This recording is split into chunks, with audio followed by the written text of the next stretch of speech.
I used to work the closing shift at a small grocery store off Highway 9, the kind of place that still smelled faintly like old mop water, no matter how many times you cleaned it. We closed at midnight, but the last hour was always dead, just humming of refrigerators, buzzing lights, and the occasional truck rumbling past outside. One night around 11:20, a man walked in. I didn't hear the door chime. I just looked up from the zoning of the cereal aisle as I was stocking and saw him already halfway down the row, standing perfectly still facing the shelves like he was studying something. He was tall, wearing a hooded jacket even though it was warm out, and his hands were shoved deep into his pockets. I said my usual thing that I say to all customers: "Evening, let me know if you need anything." But he didn't respond. He didn't even turn his head, just shifted slightly, like he was listening. So I went back to zoning, but every time I glanced up, he was in a different aisle, not walking, just there, frozen, watching the shelves, watching me as well. At 11:45, I went to the back to grab the trash bags because we throw the trash out late at night. When I came out, he was standing at the end of the hallway that led to the employees area.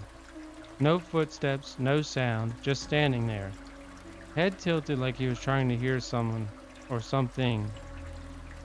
"We're closing soon," I said. He smiled, not a friendly smile, a slow, stretched, or even too wide of a grin that didn't match his eyes. His eyes looked hungry. I stepped back as he stepped forward. I ducked into the break room and slammed the door. My hands were shaking so hard I could barely dial 911. The operator picked up, but before I could speak, I heard something on the other side of the door, a soft, dragging sound, like fingertips sliding down the metal. Then a whisper right against the door seam. "I know you're alone," he said.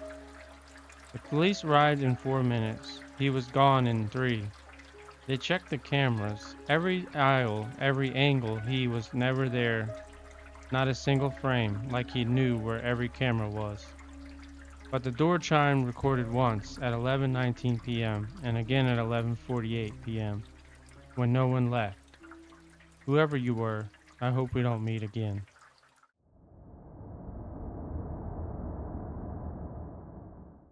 I worked a late shift at a small 24-hour gas station on the edge of town. The kind of place where the lights flicker and the coffee tastes like burnt cardboard. It's terrible, I swear. Most nights were quiet though, peaceful. Except for him. He started showing up around 2 a.m., a man in a long coat, standing just outside the window, facing the glass, not moving nor blinking, just staring inside like he was waiting for something. It made me very nervous and unsettled. The first night I waved, but he did not react. The second night I asked if he needed help, and he didn't speak at all. But the third night, he pressed his forehead against the glass, fogging it with a slow, heavy breath.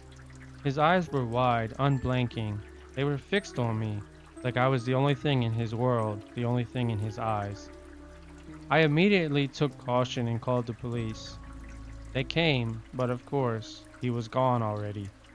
But the moment they left, he stepped back into view, like he'd been waiting just out of sight. One night during a storm, the power flickered. The lights went out for maybe like 2 seconds. When they came back on, he was closer, right up against the glass again, his breath smeared across it in a long streak. I backed away. He raised his hand and slowly dragged one finger down the window, leaving a trail in the condensation. And then he mouthed something I couldn't hear, but I could read his lips clearly. "Let me in," he said.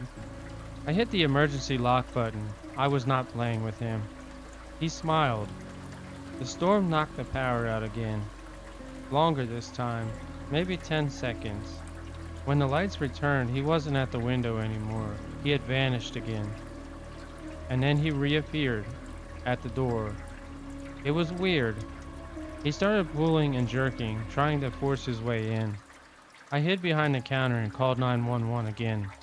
The operator stayed on the line until the police arrived. They searched the entire area but found nothing and no trace. When I got home, I was exhausted, shaking, and I noticed something on my apartment door. A long, smeared line, just like the one I had seen at the restaurant, like a wet finger dragging slowly down the wood, and written beneath it in tiny letters, "You forgot to wave goodbye tonight. Whoever you are, stranger, I hope we don't meet again."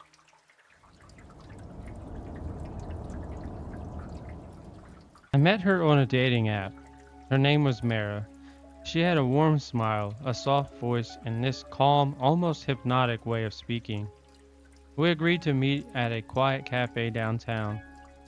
The date started out normal. She laughed at my jokes, asked about my job, told me she loved old horror movies, but something felt a little off. Every time I looked away, even for a second, she was already staring at me when I looked back, not smiling or blinking, just watching me. When the cafe closed, she suggested we walk.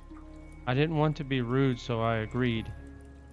We walked for almost an hour. She didn't talk much anymore. She just walked beside me, matching my pace perfectly, even when I sped up or slowed down, like she was studying my rhythm personally. At one point, I pretended to tie my shoes so I could check my phone. When I looked up, she was standing inches from my face. "You shouldn't look away from me," she whispered. I laughed nervously, thinking she was joking. She didn't laugh back though, unfortunately. I told her I needed to head home, and she nodded, but her eyes didn't move from mine. I turned to walk away and heard footsteps behind me, fast, too fast to be human. I spun around. She was right behind me again, breathing hard like she'd sprinted but didn't want me to know. "Let me walk you home," she said. "No, really, I'm fine." Her smile twitched. "You don't understand. I need to," she said. I backed away nervously. She followed me. I started walking faster, but she matched me. She kept up with me every inch, every mile. I broke into a small jog, and she kept up effortlessly, her footsteps silent. When I finally reached my apartment building, I ran inside and slammed the door. I watched through the peephole nervously as she walked up to it, placed her palm against the door, and whispered, "You're not done with me. I'll be back." I blocked the door with a chair and barely slept that night. The next morning, I checked the app to block her. Everything about her was gone. Her profile, nothing, like it never existed. But every night since around 3 a.m., my phone buzzes with a notification, and it tells me that she is nearby.